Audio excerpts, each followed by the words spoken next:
Hello, hello, and welcome to the Innovative Mindset Podcast. My name is Isolde Trachtenberg. I'm super happy you're here. And I'm thinking that I might be starting a new tradition. For a long time, this podcast was daily by another name, but it was a daily show, pretty short, 5 to 10 minute long episodes.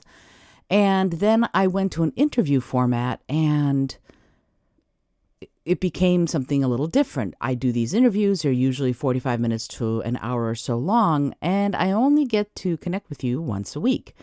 And so I have been thinking, based on something that a number of people said, that it's time to transform again and go to a format that goes a little bit longer than that, I guess I should say, or more often.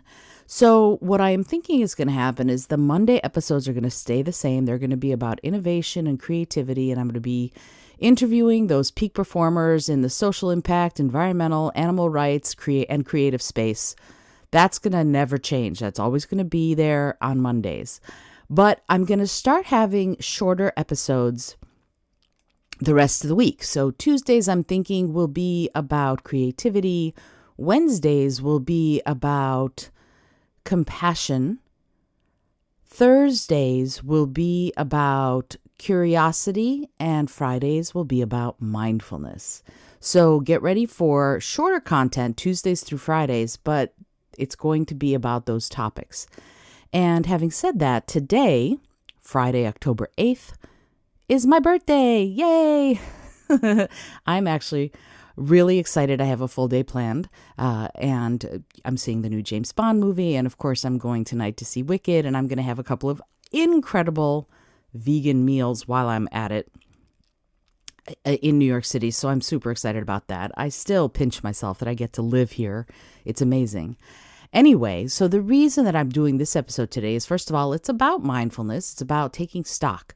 Every year, I take stock on my birthday, and a friend's post about her birthday also being this week got me thinking about what I do on my actual birthday. And if you know me at all, you know that I have set routines, and also I like to make lists. That's a big one for me. I like to do lists so that I can check them off, but I also like vision boards and other sorts of lists that help me keep my eyes on the prize, if you will. So over my desk, for example, I have a list of things that I am always striving for. And this is something you might want to put over your desk too, if it's something that makes you feel good. And here are the things that I have on the list that's I see it right beyond my computer. First is, are you doing your best right now? Second is, focus on what matters. Third is, make marvelous mistakes. Fourth is, when you're done, be done. Fifth is so important. Tell yourself the truth. Sixth is, let go of regret. Seventh is, stuff happens. Control what you can and control how you respond. And 8 is, you are the boss of your life. And 9, and the last one, is be curious. And I love curiosity. I think it's the key to creativity and innovation and saving the world. If we get curious and we add in a dash of compassion and creativity, we can change the world. So that's my list of mindful sort of things to be mindful for. But then as far as the routine for my birthday, instead of just having it be a daily thing, this is something I follow every year. And I'd love to know if you have a birthday routine. I don't know if you do, but drop me a comment and let me know. I'd love to hear what your birthday routine is if you have one. And if you want to borrow mine, feel free. This is something I follow every year, and I thought I'd share it in case you might find it helpful. On my birthday, as far as the get-up routine, I follow the same routine as other days. I wake up and I meditate. Then I do yoga and I journal. However, the journaling I do on my birthday is a bit different. Instead of my usual sort of out-of-my-head brain dump ramblings, I do a check-in. And I try to answer the following questions. And again, if you want to write them down and use them to your heart's content, I'm probably going to put them in the show notes too, so that you have them. First question is, what went right this year? I know this has been a challenging year for so many of us. It's been whacked out crazy. And yet some things went right. Some things actually did go well. Everything from the weather being beautiful to I wrote a book. Yay. I created my own set of tarot decks. Yay. Tarot cards. There were things that went right. But then what could I have done better? Oh, goodness. I could have been actually more productive. There are too many times in my life when my energy level doesn't let me be as productive as I'd like to be, as to accomplish as much as I want. But if I'm going to really be mindful, then I sort of have to remember to start where I am over and over and over again. And that's the thing about mindfulness, isn't it? It's not being the Dalai Lama. Only he is the Dalai Lama, right? We, the rest of us, have to sort of keep coming back to that place. We get off course and then we have to go, no, I'm okay right where I am. Because anything else makes you feel depressed, right? If you're not happy or content with right where you are, you get seriously bummed out. And if you don't get seriously bummed out, then you have a low-grade bum out going on every day. And I love Pema Chodron, who's a Zen Buddhist nun, and her thing about hopelessness is the only Buddhist definition of hopelessness that I can get behind, and it is, hopelessness is the release of all hope for an alternative to the present moment. Because she says that anything else, if you are hoping for something else, then you are not present and content where you are. You are instead wistful and wishing. And on some levels, being wistful and wishing can be good because it can drive you. But if you let it make you unhappy, then you're wasting energy being unhappy and being discontent when that energy could be being put to something else that's more beneficial to you or to others or to the planet or something. So I can be more mindful. That's what I could have done better, and I'm working on it. I'm up to a half an hour a day of meditation, 15 minutes in the morning, 15 minutes in the evening right before I go to sleep. And it's helping me sort of get into that place of, oh, this is okay. Whatever it is, it's okay. I have to admit, I failed big time yesterday. I got stuck in traffic. It took me almost 3 hours to drive 3 miles. I know, driving in New York City during rush hour, it's my own fault.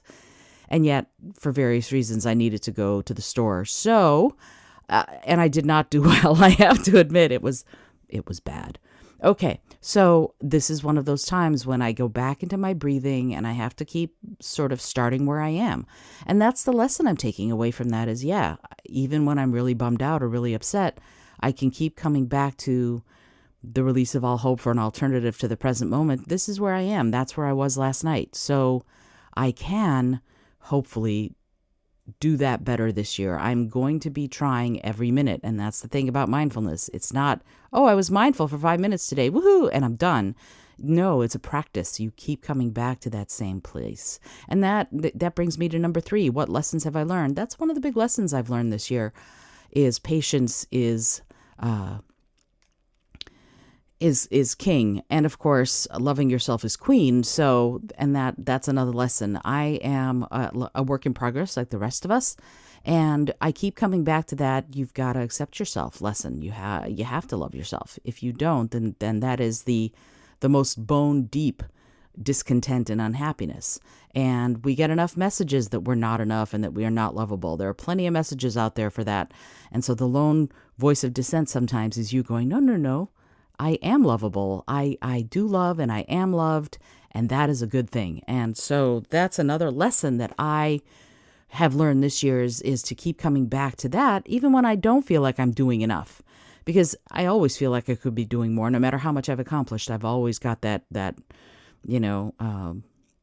splinter in my butt, as that's a Russian expression that doesn't really translate well. But imagine if you were sitting on a bench and you had a splinter in your butt. You wouldn't just keep sitting there. You'd try to move. You'd try to figure out what's going on, and you'd try to get the splinter out. Okay, which of the goals I set for myself this past year have I accomplished? That's question number 4. I wanted to write another book, and I've written my mystery. It's being edited by my beta readers. It's the first in the tarot card mystery series, which is one of the reasons I created my own tarot deck, is because I wanted to make sure that I had a tarot deck to work from as I wrote this book. Plus, I'm going to be releasing sometime very soon a class on how to learn to do it for yourself. And that's hopefully going to be ready before the end of the year, where if you want to learn how to read like I read, you'll be able to do it direct from me. Which are still works in progress. Well, the book is still a work in progress. It's not out yet, but also me. I am still a work in progress. I think I said that just a few minutes ago. I am a work in progress. Here you go. Number 6, what am I grateful for? Oi, so much. First of all, my mom is coming to visit. I haven't seen her in years. She lives in another country, so she's going to be here on Monday early morning for a couple of weeks, and I'm going to get to Shore, New York. Last time she was in the USA, I didn't live in New York, so that's pretty exciting. I get to see my mom, and I'm grateful for that. I'm so grateful for my sisters and my best friend, Golda and Emily and Kristen. And I'm grateful for Rich and my kitties and all of my dear friends. I'm grateful for my creativity. I am always looking for the next creative project. And I'm super excited anytime I get a chance to do that. I feel a little bit weird about my voice, I have to admit. My singing voice is under practiced. I could have done that better too, I guess, this year. I could have kept practicing better. And that's number 7. What do I hope to learn this year? I hope to learn more self-acceptance. I hope to learn more about how to serve the people that I am supposed to be serving, that I can serve to help you be more creative, to be more innovative, to be out there with your bad self. In the best way possible. I hope to learn more avenues to do that. And I hope to learn to be a better writer and a better speaker this year. And I also hope to learn more about this podcasting thing. I love doing it. It's my favorite thing to do right now is to be out here on the airwaves. It makes me remember being a DJ back in high school and college. So that's very exciting for me. What are my goals for this coming trip around the sun? Well, I sort of already detailed them. I want to take the podcast daily. I want to release this book and the Mindful Creative book and also the Mindful Creative System, which I think is going to be a revolutionary. I'm very excited about that. I also hope this trip around the sun will keep us in this apartment, but I'm hoping to downsize. It's one of the things that I really hope to do this year. I want to downsize how much stuff I have so that we can be more mobile and be more able to be maneuverable, I guess. That's one of the other goals. And I hope to be happier. I hope to just keep being happier. And I hope to, I do have I don't want to run a mile, but I would like to be able to run half a mile. And I have terrible knees and ankles, so that's tough. But that's one of my goals is I want to be able to run like a quarter mile without falling. What is the biggest adventure that I can have? That's question number 9. I would like to travel out of the country sometime this year, if possible. Costa Rica is really looming. I would really love to go there and be there. That would be amazing. But I also have this wonderful nonprofit that I've sort of started working with a little bit, and that Wendy Hapgood, if you're listening to this, Wendy, here you are, of the Wild Tomorrow Fund. She's the co-director and the co-founder of the Wild Tomorrow Fund, and she and I have become friendly, and I adore you, Wendy, if you're listening to this. And they do a trip to South Africa every year you can be a volunteer to go to South Africa and to spend a week or 10 days, I forget which it is, volunteering and helping at their wildlife refuge and conservation refuge. And that would be amazing. So that's something that I'm thinking, if possible. I think that happens in July, and if possible, I'm going to see if I can make that happen. So that's probably the biggest adventure. And yet, when I turned 50, I set myself the goal of going to a new country every year. And of course, during COVID times, I didn't get to go anywhere. But I did get to go to Cuba before all of the COVID stuff happened. And I've already been to South Africa, so I still can go to Costa Rica if I can save my pennies and make that happen. I would love to. And the last thing that I do as part of my routine for my birthday, after I'm done journaling, I light a candle, I make my wishes and set my intentions for the coming year. And then I blow the candle out to send the wishes out into the universe. And that's a way, it's sort of like I'm pact with myself. And it helps me remember what I've decided, what I'm going to do, and how I'm going to do it. And it's a way of keeping myself accountable to myself. But also, as my biggest lesson for the year probably is trying to be mindful, it's a way of doing that too. So I am going to put these questions into the show notes, but I'm going to read them off to you right now just so that you have them. Again, just the questions, not my answers. And I'd love, as I said, if you have a birthday routine, get in touch, comment, let me know what it is. So here are the questions again. 1, what went right this year? 2, what could I have done better? 3, what lessons have I learned? 4, which of the goals I set for myself for this past year have I accomplished? 5, which are still works in progress? 6, what am I grateful for? 7, what do I hope to learn this year? 8, what are my goals for this coming trip around the sun? 9, what is the biggest adventure I can have? And 10, after I'm done journaling, lighting a candle, making my wishes, and setting my intentions in the coming year, blowing the candle out and sending those wishes out into the universe. That's the routine. Every birthday, that's what I do. So, and before that, of course, I wake up and I meditate, I do yoga, and I do that journal. That's the whole point of this. So I'd love to hear from you if you have a birthday routine, a birthday ritual, if you will, that you do. I would love to hear about it. This is going to be very simple show notes. I'm just going to put those questions in the show notes. This episode is going to be out in just a few minutes.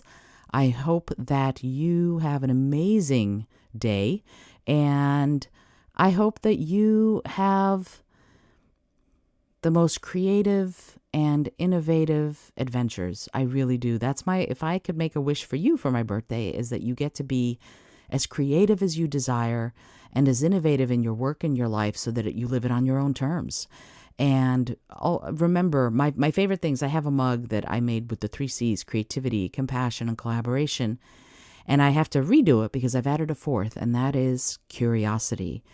Being curious, I think, as I said earlier, is the key. So I wish for you curiosity about whatever it is that makes you curious. If you like this episode, I'd love it if you'd let me know. Drop a line with your birthday routine and/or tell a friend about it. I hope that you are doing great. And I'm Isolde Trachtenberg for the Innovative Mindset Podcast, reminding you to listen, learn, laugh, and love a whole lot.